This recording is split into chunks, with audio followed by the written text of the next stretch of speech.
नमस्कार साथियों, मैं आर आशीष आप सभी का बहुत बहुत स्वागत करता हूं आपके अपने YouTube चैनल हिंदी जगत में। साथियों, मैं कई दिनों से आपसे कह रहा था कि आर ओ की प्रारंभिक परीक्षा का जो पाठ्यक्रम हिंदी भाग का है, हिंदी विषय का है, उस पर मैं बहुत जल्द ही आपके लिए क्लास लेके आने वाला हूं। तो साथियों, आज वो दिन है।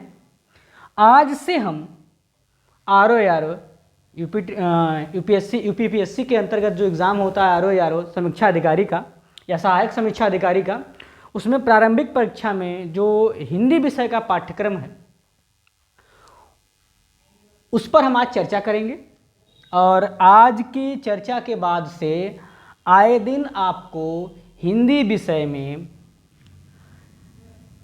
टॉपिक वाइज आपको उसका गाइडेंस और उस पे जो प्रीवियस ईयर के क्वेश्चन हैं और कुछ नवीन गेस यानी न्यू गेस क्वेश्चन जो होंगे वो आपको कराए जाएंगे। ठीक है साथियों, तो आज हम पहले इसका सिलेबस देख लेते हैं। तो यूपीपीएससी के थ्रू जो आपका आर ओ का एग्ज़ाम जो 2023 का फॉर्म आया हुआ है, जो 13 अक्टूबर से 13 सितंबर तक चलने वाला है, इसमें प्रारंभिक परीक्षा में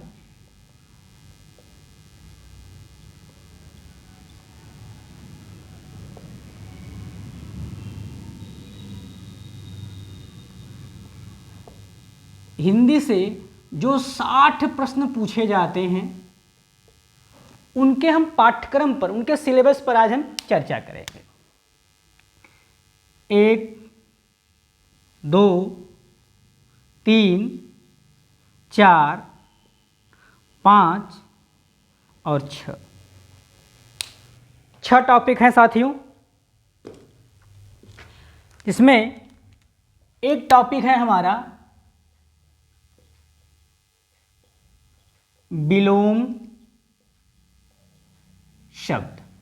दूसरा टॉपिक है साथियों वाक्य एवं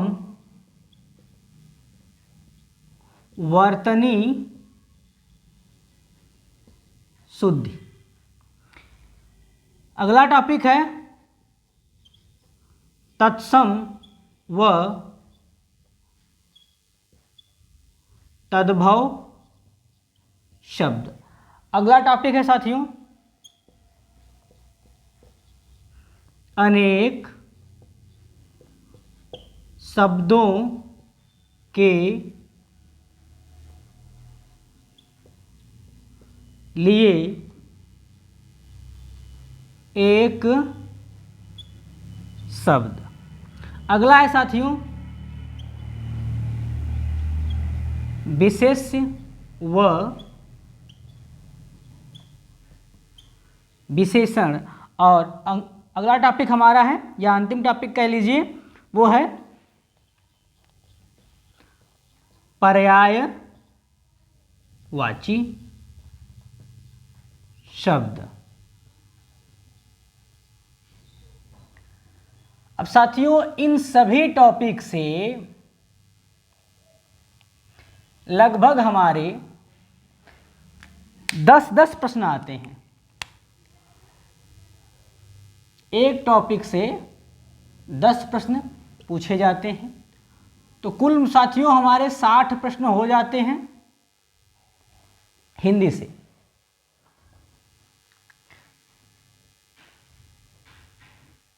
ये हमारा यूपीपीएससी में आर ओ 2023 का जो एग्ज़ाम है, प्रारंभिक परीक्षा हिंदी के जो 60 प्रश्न हैं, इन प्रश्नों के ये हमारे सिलेबस पाठ्यक्रम है। पहला विलोम शब्द, वाक्य एवं वर्तनी शुद्धि, तत्सम और तद्भव शब्द, अनेक शब्दों के लिए एक शब्द, विशेष्य व विशेषण शब्द, और अगला या आखिरी है पर्यायवाची शब्द। इन सभी टॉपिक से 10 प्रश्न आपसे पूछे जाएंगे। साथियों, यदि ध्यान से पढ़ा जाए, ध्यान से इसे देखा जाए, तो इसमें कहीं भी क्लिष्टता नहीं है, अर्थात कठिनाई नहीं है साथियों। आसानी से ये टॉपिक हमारे, इसे हम जब तक एग्ज़ाम होगा तब तक क्या है, सभी टॉपिक को बड़े बढ़िया ढंग से पढ़ सकते हैं। और यह नंबर गेनिंग है भैया, ये अच्छे नंबर पाने का सबसे सरल भाग कह लिया जाए तो है। 60 में यदि 55 प्लस आप रहते हैं तो अच्छा माना जाता है कि आप RO के एग्ज़ाम अच्छे से दिए हैं। तो साथियों, हमारा पूरा प्रयास होगा कि हम 55 प्लस कराने का प्रयास करें। विलोम शब्द के लिए साथियों, जैसे हम अगला टॉपिक जब हम कार्यशाला बनाएंगे, कार्यशाला अभी तो आज सिलेबस पाठ्यक्रम पे चर्चा हो रही है, तो जो विलोम शब्द हैं साथियों, जो पिछले कई वर्षों के जो क्वेश्चन विलोम से आए हुए हैं उन पर भी हम चर्चा करेंगे। और जिन विलोम शब्दों का जो विवादित रहे हैं, जिनके सही उत्तर नहीं मिल पाए हैं, उन पर भी विशेष बात की जाएगी कि क्यों आखिर ये विवादित रहे या इन्हें क्यों आयोग ने सही नहीं माना। जबकि प्रश्न आयोग ही बनाता है, आयोग के द्वारा ही बनाए जाते हैं, फिर भी कहीं ना कहीं चाहे विलोम, चाहे वाक्य शुद्धि, तत्सम, तद्भव, अनेक शब्दों के लिए एक शब्द, विशेष विशेषण या पर्यायवाची शब्दों में त्रुटियां, एक आध दो प्रश्न आ जाते हैं और उन्हें बाद में ये कहा जाता है कि ये कम कर दिया जाए, बढ़ा दिया जाए या इसे ये माना जाए। तो जो पिछले ईयर्स में ऐसे हुए हैं हम उन पर भी चर्चा करेंगे साथियों। तो साथियों, विलोम शब्द होता है, अमूमन विलोम शब्द जो होता है साथियों, ये ध्यान देना है, ये विलोम का शाब्दिक अर्थ ही होता है उल्टा। विलोम का शाब्दिक अर्थ क्या होता है? उल्टा। यानी किसी भी चीज का ठीक विपरीत बता देना ही विलोम होता है, ठीक विपरीत। और इसके भी कई भाग हैं या कई प्रकार या भेद हैं, इस पर चर्चा हम कार्यशाला में करेंगे। जब कार्यशाला एक पहला टॉपिक विलोम की चलेगी तब उस पर हम बात करेंगे। वाक्य एवं अवर्तनी शुद्धि, साथियों ये ध्यान दीजिएगा, वाक्य एवं वर्तनी शुद्धि कोई एक दिन का विषय नहीं होता है। वाक्य और वर्तनी शुद्धि पहचानने के लिए, वाक्य की शुद्धि पहचानने के लिए आपको लगभग पूरी हिंदी व्याकरण आनी चाहिए, वर्णमाला का ज्ञान होना चाहिए, शब्द और शब्द विचार का पूरा ज्ञान होना चाहिए, फिर वाक्य विचार का ज्ञान होना चाहिए। तो जब ये ज्ञान होगा तभी तो वाक्य शुद्धि कर पाएंगे।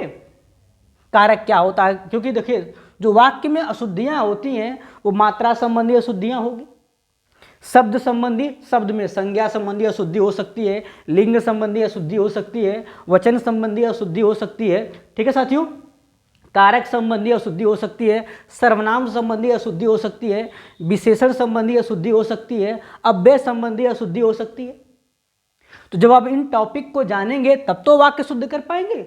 वर्तनी शुद्धि के लिए साथियों ध्यान रखिएगा, दिखने से टॉपिक बड़ा छोटा लगता है और हम प्रयास करेंगे कि हम ये वाक्य और वर्तनी शुद्धि आपको पूरा का पूरा बता सके। अब वर्तनी शुद्धि कोई भी शब्द निर्माण, जो मूल शब्द होते हैं, मूल शब्दों को हम उनके लिख करके पहचान सकते हैं, लेकिन मूल शब्दों में संधि द्वारा और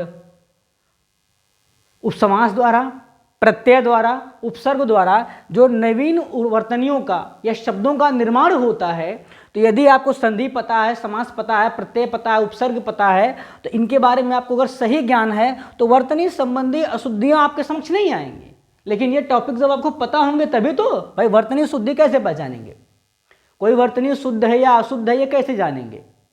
जब उसके निर्माण की प्रक्रिया या उसके रचना की प्रक्रिया, रचना की व्यवस्था के बारे में आप जान रहे होंगे तब तो वर्तनी शुद्धि की पहचानेंगे। या तो फिर आप रटिए, एक विकल्प मात्र साथियों है, या तो आप रटिए।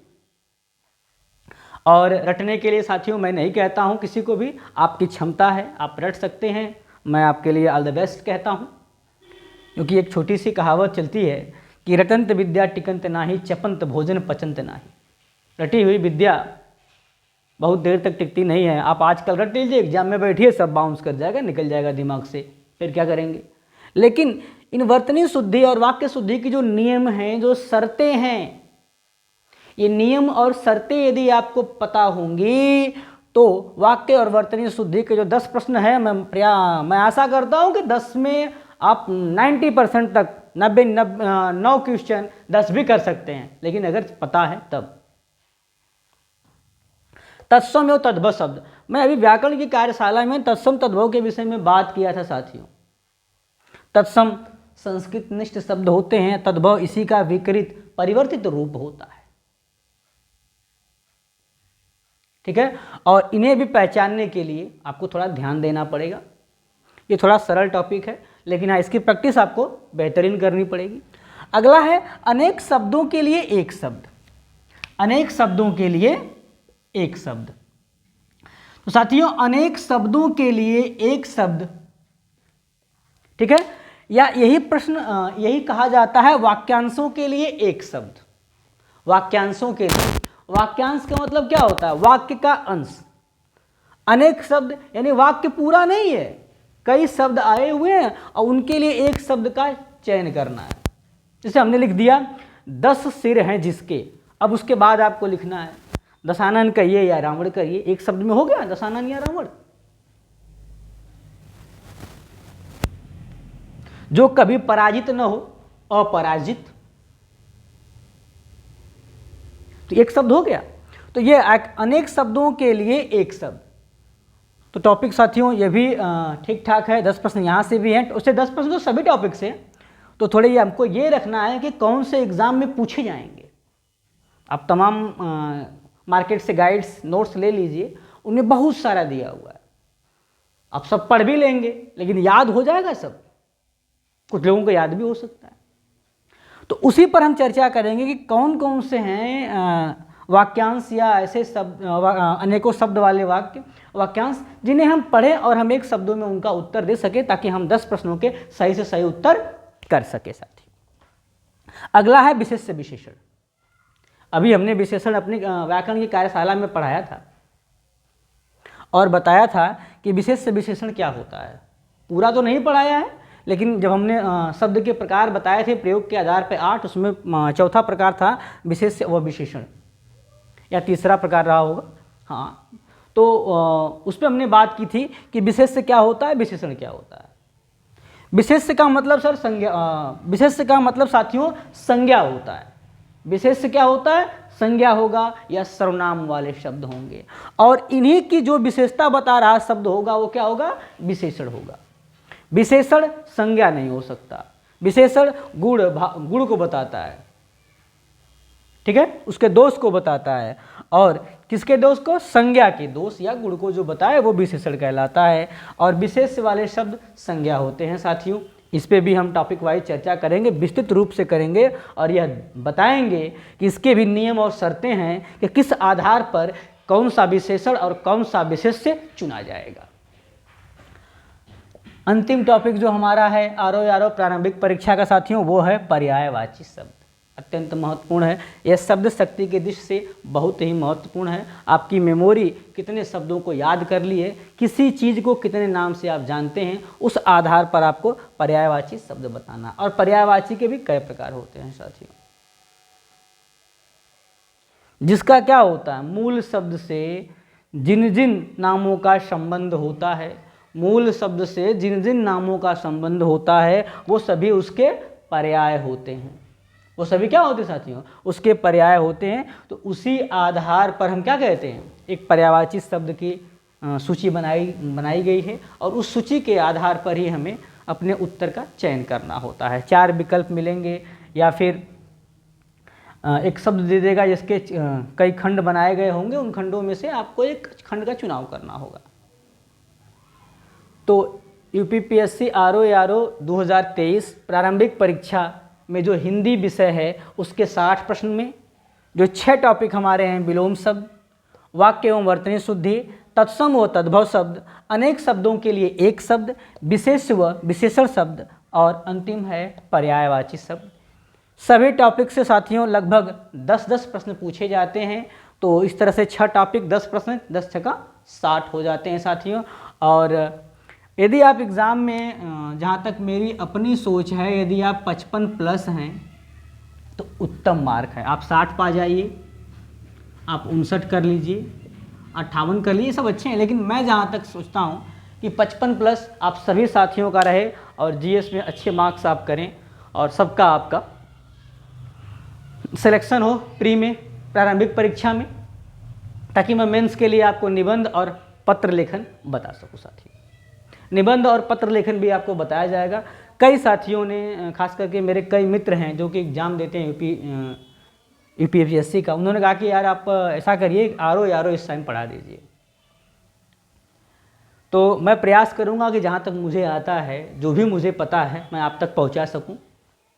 फिलहाल ये सिलेबस रहा और आशा करते हैं इसे आप सभी लोग नोट कर लीजिएगा। सिलेबस हमेशा अपने समक्ष होना चाहिए। आप जिस किसी भी एग्ज़ाम की तैयारी करते हैं, जिस किसी भी एग्ज़ाम की तैयारी कर रहे हों, उसका सिलेबस आपके या तो माइंड में कंठस्थ होना चाहिए, आपके मस्तिष्क में वो मौजूद होना चाहिए, या तो उसके एक पेज पर आप लिख लीजिए और सामने रहे, ताकि आपको दिखाई पड़े कि आप क्या पढ़ रहे हैं और क्या क्या पढ़ना है, क्या पढ़ रहे हैं और क्या क्या पढ़ रहे हैं।